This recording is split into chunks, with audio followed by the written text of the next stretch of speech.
caminhar e sanin wetae tani retwa kekiana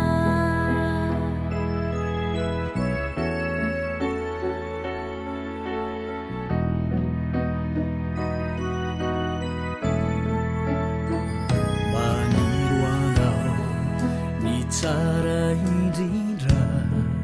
avy amin'ilay to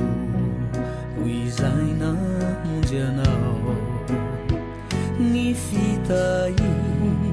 ny rotsaka aminao izany no etae tany reto akaiky anao na andao anay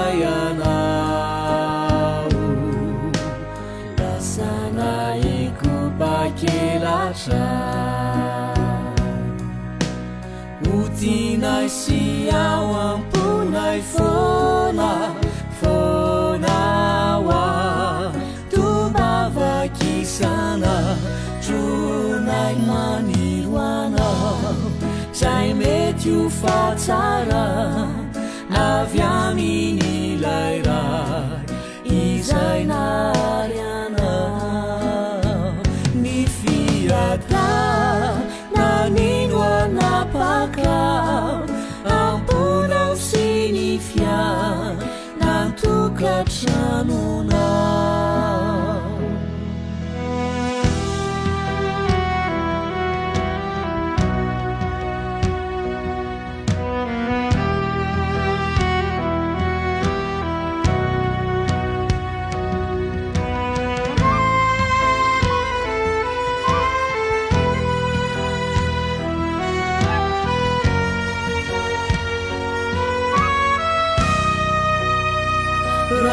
Ramisireu nampalahelo anao tamin'izay vitanay nataonay taminao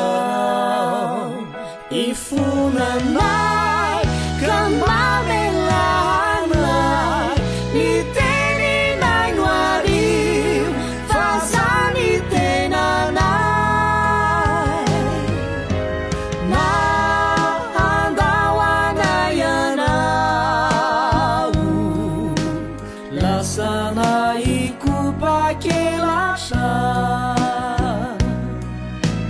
utinay siao ampunay fonawa tubavakisana trunay reo anatrao natoro hevitra raha misy everinao asosy atsaranao tazony tsara indrindra fa izay mifototra mite ninazy amanitra tazony tsara indrindra fa izay mifototra mite ninazy amanitra